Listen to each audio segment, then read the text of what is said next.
आ रहे हैं। मेरी आवाज आ रही है। जी जी। Yes yes. आप सभी भाई बहनों को प्रभु यीशु मसीह के नाम में जय मसीह की। और मैं परमेश्वर का शुक्रगुजार हूँ एक बार फिर से कि परमेश्वर ने मुझे आप लोगों के बीच में आने का अवसर दिया, आपके साथ में प्रभु के वचन को साझा करने का जो अवसर दिया है। मैं इस बात के लिए प्रभु का धन्यवाद देता हूँ। साथ ही साथ में भाई लोगों का मैं धन्यवाद देना चाहता हूँ, भाई राम अवतार, भाई चंद्र प्रकाश और हमारे अभिलाष सर जो मुझे अवसर देते रहते हैं। परमेश्वर आप सबको आशीष करें। आइए हम अपने एक छोटे से ध्यान चिंतन के लिए, और हम सब प्रभु के वचन को सीख रहे हैं। शायद अभी हमारी वो औकात नहीं है कि हम प्रभु के वचन को प्रचार करें, है ना। हम प्रभु के वचन को सीखें, है ना। और मुझे अच्छा लगता है ये कहने में कि मैं अभी प्रभु के वचन को सीख रहा हूँ। तो आइए आज प्रभु हमें कुछ बातें अपने वचन से सिखाएंगे और हम लोग मिलके सीखेंगे। मेरे साथ में निकाल लें बाइबल, पवित्र शास्त्र बाइबल की जो आखिरी पुस्तक यूहन्ना का प्रकाशित वाक्य पहला अध्याय और तीसरा वचन कोई भाई या बहन पढ़ने में मदद करें।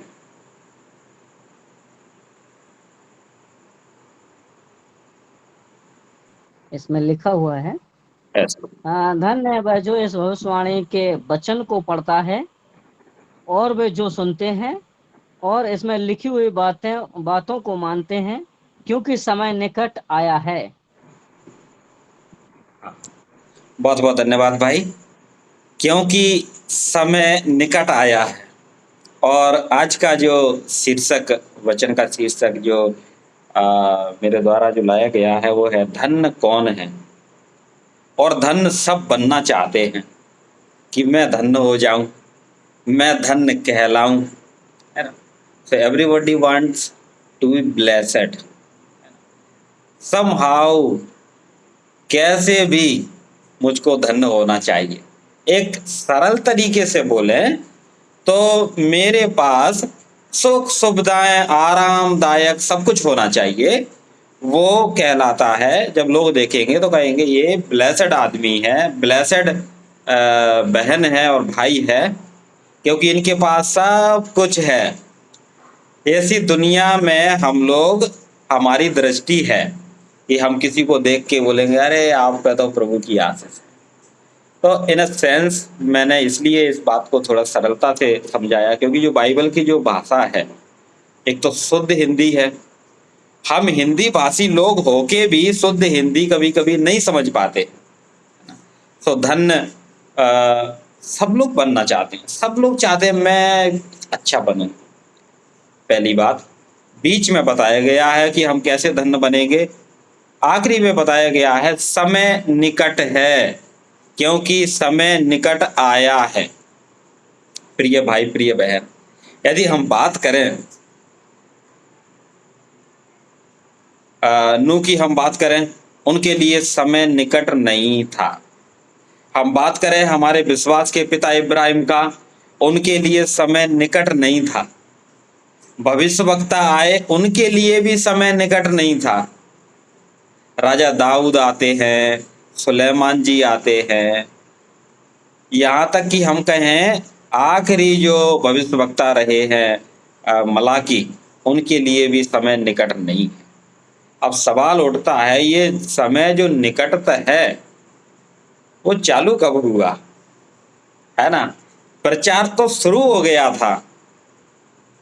प्रचार की हम बात करें, यूहन्ना बपतिस्मा दाता की मत्ती की तीसरा अध्याय और उसका दूसरा वचन में लिखा है कि मन फिराओ क्योंकि स्वर्ग का राज्य निकट आ गया है।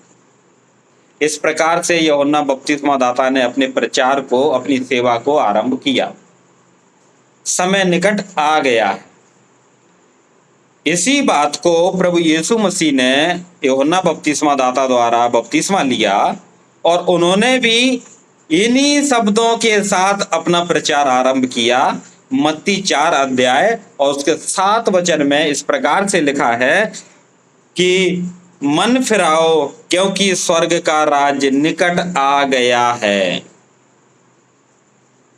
कितनी अच्छी बात है। दो प्रभु के दास लोगों ने, और सॉरी, यूहन्ना तो प्रभु के दास बोल सकते हैं, प्रभु यीशु मसीह हमारे प्रभु, उसी बात से बार बार ये दो बार हमने पढ़ लिया है, समय निकट आ गया है।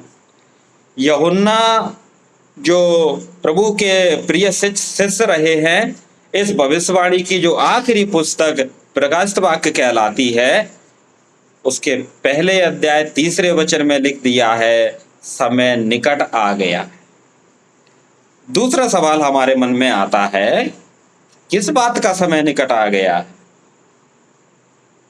किस बात का समय निकट आया है? तो मेरे जहन में, और ये जो भविष्यवाणी की पुस्तक हमको बताती है, एक महान जो प्रभु के दास हुए हैं, महान इसलिए मैं इसलिए शब्द का प्रयोग कर रहा हूं क्योंकि उनके द्वारा प्रभु के कई शास्त्र लिखे गए हैं, है ना। करीब 21 जो पुस्तकों को उन्होंने बाइबल में लिखा है। संत पौलुस वे बार बार प्रभु के आगमन की बात को कर रहे हैं।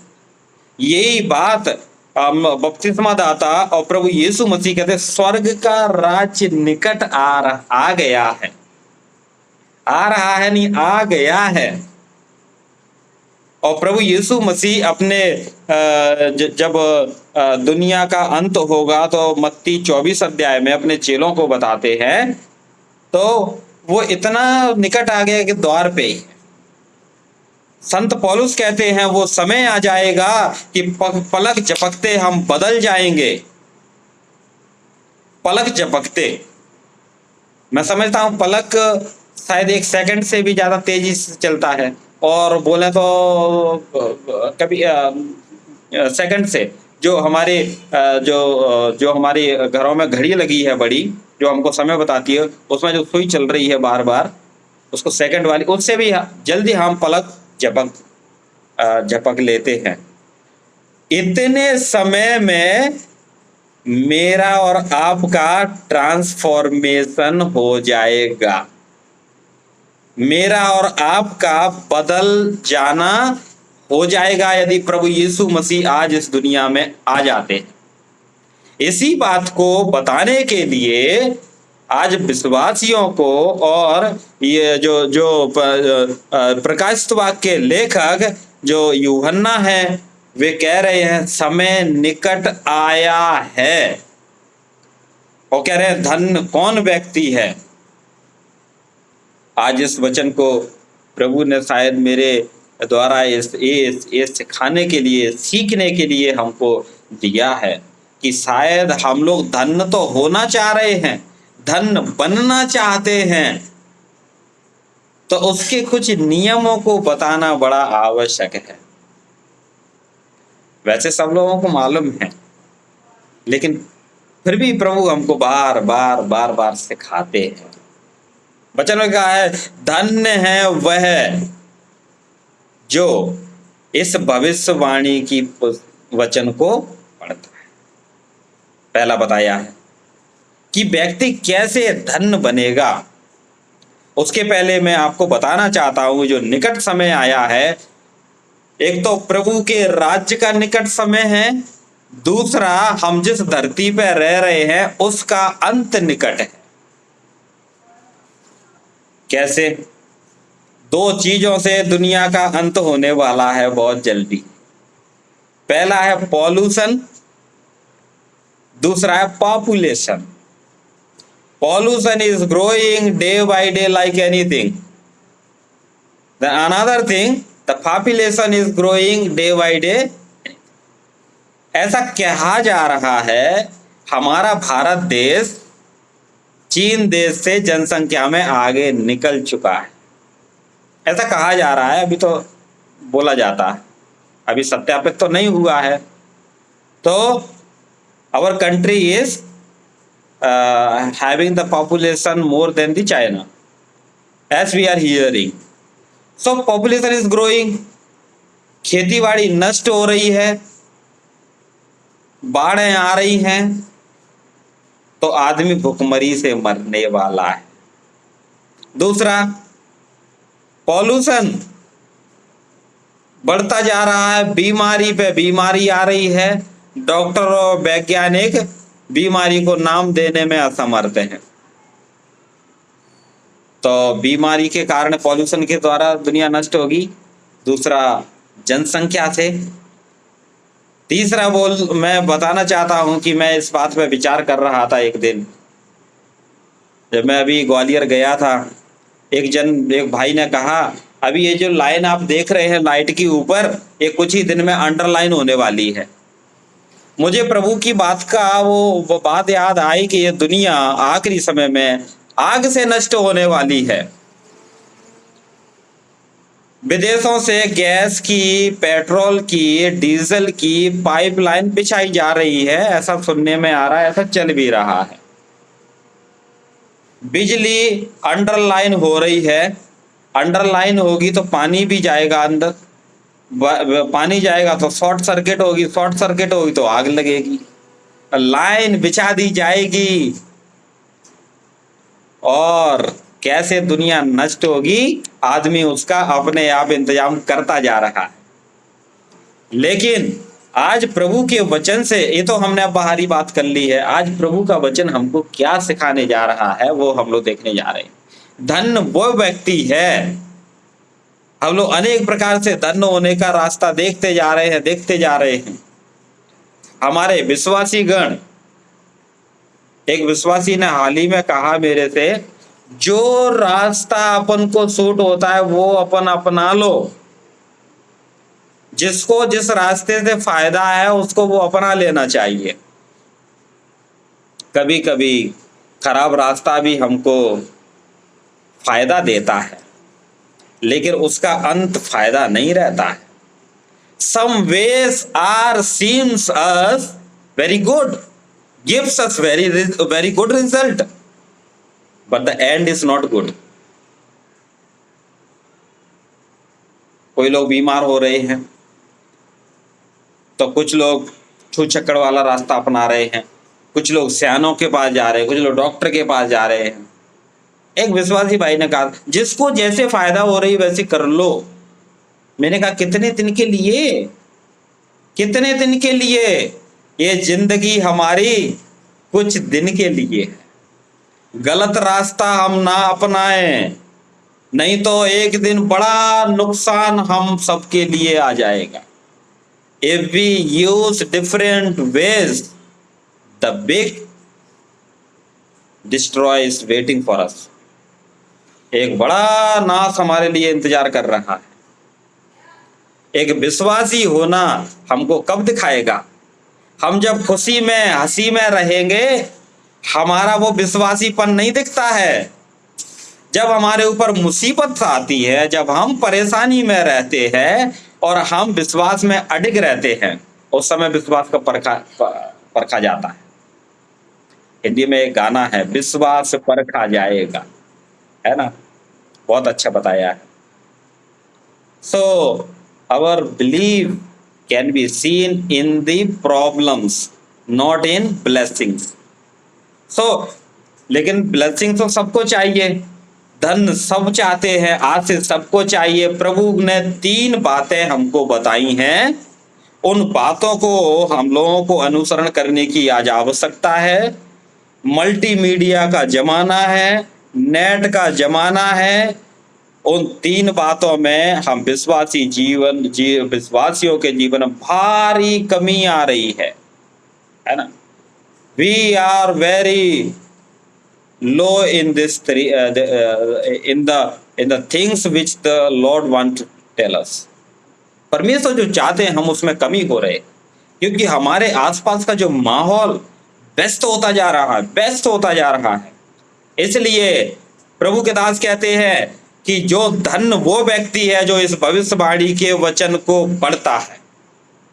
आज आपको ताज्जुब होगा ये जान के, आज हम अपने आप से ही इसको एग्जामिन करें, मैं कितना वचन को पढ़ता हूं।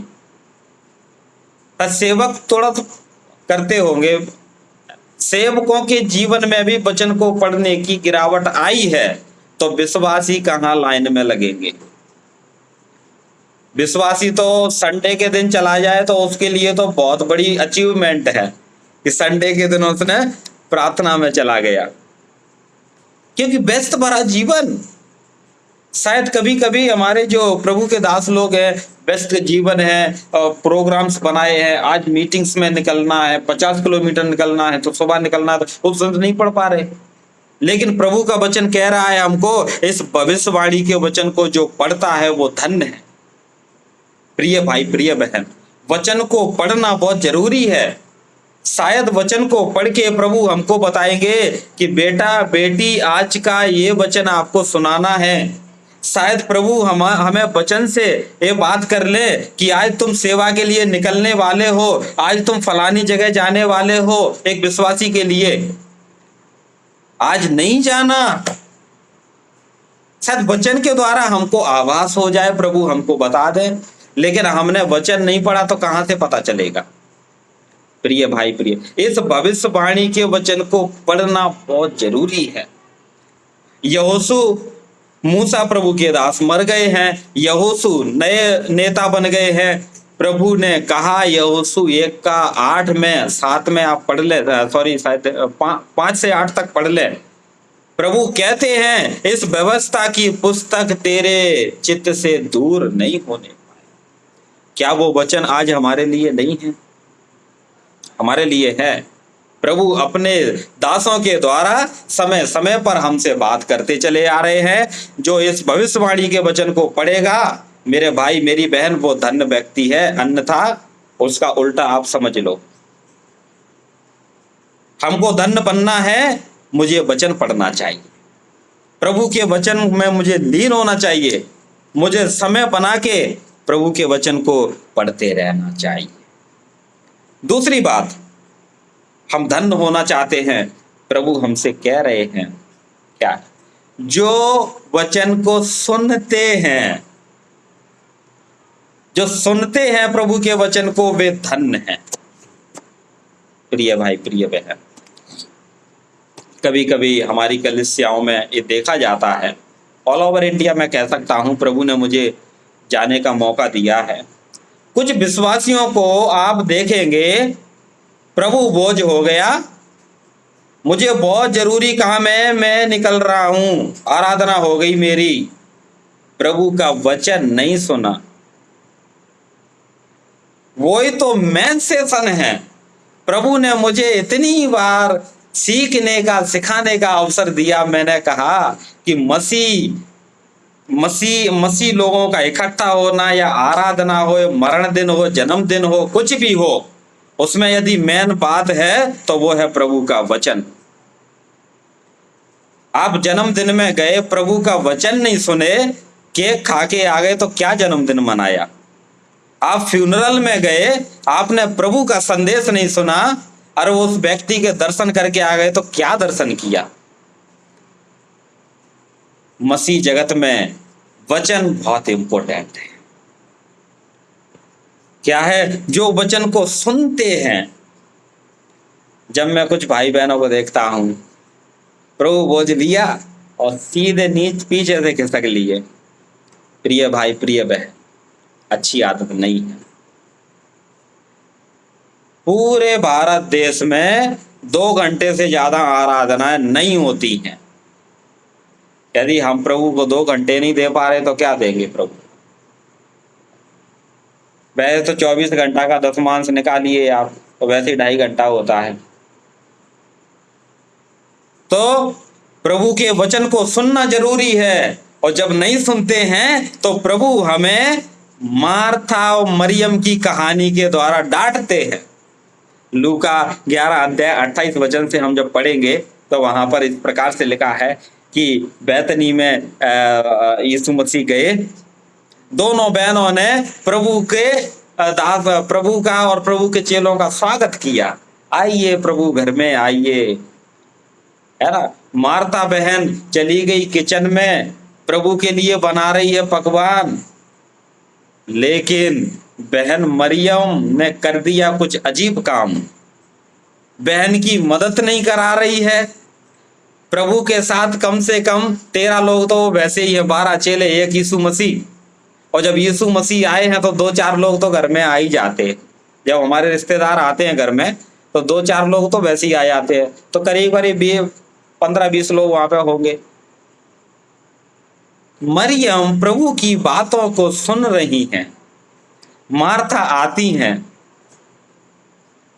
प्रभु आपको दिख नहीं रहा, मेरी बहन मेरी मदद नहीं करा रही है, अरे आप तो कुछ बोलिए। प्रभु ने कहा, मार्था मार्था, तुम बहुत बातों के लिए चिंता करती हो, लेकिन मरियम ने जो भाग चुन लिया उससे छीना नहीं जाएगा। मेरे भाई मेरी बहन, आपने वचन सुन लिया, आपके दिमाग में चला गया, दुनिया की कोई ताकत नहीं है कि वो वचन को आपसे छीन ले। इसीलिए प्रभु ने अपने शास्त्र में भी कहा है, और जब हम छोटे छोटे थे तो हम लोगों को प्रभु के दास लोग सिखाते थे, आज भी प्रभु के दास लोग सिखाते हैं, वचन को याद करो, स्मरण करो, याद करो, याद करो, एक दिन आएगा बाइबल हमसे छीन ली जाएगी। हमारे तो भारत देश में तो अभी तत्पर बैठे हैं कि हम इनको तहस नहस कर दें। वचन को सुन लिया, उससे छीना नहीं जाएगा। प्रभु यीशु मसीह के मार्था को ये वचन है, शायद हम कह सकते हैं साइलेंट डांट है, scolding, silent scolding to the Martha. तो जो वचन को सुनते हैं वो धन्य हो जाते हैं। प्रिय भाई प्रिय बहन, वचन को पढ़ना है, सुनना है। 10 मिनट सुनिए। अभी का मैं एक बात बताऊं आपको, यूट्यूब चैनल हमारे जो व्हाट्सएप पे जो ग्रुप्स हैं, प्रभु के दास लोग 2 मिनट 5 मिनट 10 मिनट का यह बेहतरीन संदेश हम लोगों को दे रहे हैं। क्या हम सुनते हैं? हम लोगों ने बड़े बड़े मोबाइल ले लिए, क्या हम उनका कहां प्रयोग कर रहे हैं? ये प्रभु की आशीष है। मैंने एक दिन विचार किया, one day I ponder on it, why the net balance is so cheap, because God's wants to send his word to each man. आज गरीब से गरीब आदमी के पास 1 GB नेट डेली मिल रहा है। क्या हम सुनते हैं प्रभु का वचन? चलो बाइबल नहीं पढ़े कोई बात नहीं, जो मैसेज आया क्या हमने सुना? कभी कभी प्रभु मौका देते हैं सुनने को, अच्छा लगता है। आहा, प्रभु ने मेरे से बात कर ली। वचन पढ़ें, वचन सुने। तीसरी बात बड़ी इंपॉर्टेंट है, और 5-10 मिनट में हम लोग समाप्ति की तरफ बढ़ रहे हैं। जो तीसरी बात है कि इसमें लिखी हुई बातों को मानते हैं वे धन्य हैं। अंग्रेजी में इस प्रकार लिखा है, and heed the things which are written in it. जो लोग क्या करते हैं? मानते हैं इसमें जो लिखा है, वे लोग धन्य हैं। पढ़ना आसान है, सुनना आसान है, मानना बड़ा कठिन है। मानना बड़ा कठिन है प्रभु के वचन को। आप बोलो प्रचार 1 घंटा नहीं 2 घंटे हम प्रचार कर सकते हैं। आप बोलो सुनने के लिए 1 घंटा 2 घंटा सुन सकते हैं, लेकिन मानने के लिए थोड़ा कठिन हो जाता है। वह मानने के लिए मत बोलो। प्रभु कहते हैं जो लिखी हुई बातों को मानते हैं वे प्रिय भाइयों बहनों धन्य हैं। मानना बहुत जरूरी है। हम लोग बहुत प्रभु का वचन सुन रहे हैं, समझ रहे हैं, उस पर चर्चाएं भी करते हैं, लेकिन मानने में कहीं ना कहीं हम फेल हो जाते हैं। We are fail sometime to obey the word of God. शायद कभी कभी वो हमको धन्यता से हमको फेल कर देता है। धन्यता से ये जो गुण जो हमारे अंदर रहता है कि मानना नहीं है। मैं प्रचार कर दूंगा, सुन लूंगा, लेकिन मान लेंगे, मानने लायक होगा तो। लेकिन प्रभु कहते हैं इसमें लिखी हुई बातों को जो मानते हैं वे धन्य है प्रिय भाइयों बहन। इसलिए प्रभु के वचन को माने। आज हम लोग जो प्रभु के दास लोग हैं वे अच्छी तरीके से जानते हैं क्योंकि डेली एक जगह से दूसरी जगह, दूसरी जगह से दूसरी जगह, एक आदमी से दूसरे आदमी से मिल रहे, बहुत कुछ सुनने में आता है। जो कुछ प्रचार किया जा रहा है वो विश्वासी मानते नहीं है। हम जो विश्वास करने वाले हैं, विश्वासियों में आज विश्वासी भाई लोग ये ना सोचे केवल हमसे बोल रहे हैं। विश्वासी का मतलब जो यीशु मसीह के ऊपर विश्वास करते हैं, चाहे वे प्रचार करने वाले हों चाहे विश्वासी हों, सब लोग, हम सब विश्वासी हैं। हमको मानना बहुत जरूरी है प्रभु के वचन को, धन्यता से हमको हटा देगा। एक उदाहरण मुझे याद आता है यहूदा इस्करियोत का। प्रभु के वचन को पढ़ा, यीशु मसीह के साथ में वे रहे, माने नहीं, और उनको कितना बड़ा नुकसान उठाना पड़ा हम सब जानते हैं। लेकिन प्रभु हमें इतना बड़ा नुकसान कभी नहीं देंगे। प्रभु दयालु है। आइए हम लोग प्रभु के वचन को माने, सुने, पढ़ें। क्यों करें ये सब? आखिरी में यही बात आती है, क्योंकि समय निकट आ गया। हमने जिस दिन प्रभु पर विश्वास किया और बीच में भटक जाएंगे, तो जब प्रभु के पास जाएंगे, प्रभु को क्या मुंह दिखाएंगे? जब लोग खड़े रहेंगे तो हम अपने मुंह को छुपा लेंगे। जब न्याय के सामने, प्रभु के सामने खड़े होंगे, तो हम लोग शायद ऐसे खड़े हो जाएंगे। और जब हम विश्वास योग्यता के साथ में इन चीजों को करेंगे, यीशु मसीह अपने मंच से हमको कहेंगे, मेरे धन्य बेटा, मेरी धन्य बेटी, आजा, मेरे गले लग जा, तुम धन्य हो। वो दिन निकट है, हम अपने पिता के पास जाने वाले। इसलिए प्रभु के दास ने आज हमसे कहा है प्रकाशित वाक्य के 3 वचन में, समय निकट है, हम उससे वंचित ना रह जाएं। अभी अभी हमारे घर में भी दुखद घटना हुई है ना। मेरे पिताजी प्रभु के पास चले गए। 15 दिन के अंदर एक विश्वासी भाई की जवान बहन, मात्र 28-29 साल की, वो 4 बच्चों को छोड़ के चली गई। बड़ा निराशा वाला समय है। ये समय बहुत जल्दी आने वाला है। मैंने कहा अभी 30 साल तो पूरे हो गए, ज्यादा 30 साल और है, उसके बाद तो जाना ही जाना है, हमें प्रभु से मिलना है। इसलिए हम अपने विश्वास को कमजोर नहीं करें भाइयों बहनों। हम लोग वचन पढ़ें, प्रभु का वचन हमको हिम्मत देता है। प्रभु के वचन को सुने, प्रभु का वचन हिम्मत देता है। प्रभु के वचन को मानेंगे, हमको मजबूत कर देगा प्रभु का वचन। आइए हम इन तीनों बातों को मजबूती के साथ में, दाएं नहीं देखें, बाएं नहीं देखें, प्रभु को देखते हुए, इब्रानियों 12 अध्याय में प्रभु को ताकते हुए हम लोग आगे अपने विश्वास की दौड़ को दौड़ते रहें। प्रभु हमें धन्य बना देंगे। दुनिया की कोई ताकत नहीं है कि हमको धन्य बनने से रोक ले। There is no power in the world that can stop us from the blessings of the Lord if we do these 3 things. आइए हम प्रभु से कहें, प्रभु मुझे सहायता करें। बहुत बहुत धन्यवाद। परमेश्वर के नाम की महिमा हो। एक बार फिर से आप सभी का, अभिलाष सर का, भाई चंद्र प्रकाश का, भाई राम अवतार और जुड़े हुए सभी भाई बहनों का जिन्होंने सुना है, आप सबका मैं बहुत बहुत धन्यवाद देता हूँ। प्रभु के नाम की महिमा। ओके, प्रभु के नाम की महिमा हो। Thank you brother Jagdish Shastri ji. आपने जो 3 पॉइंट हमारे बीच में शेयर किए हैं, इसके लिए हम बहुत आनंदित हैं। और मैं तीनों पॉइंटों को लिख लिया। और 2 पॉइंट पर जो आपने विषय पर चर्चा की, और जो तीसरा है वो मैं थोड़ा और एक बात कहना चाहूँगा। साथ ही साथ पहला वचन जो हमने सीखा है आज,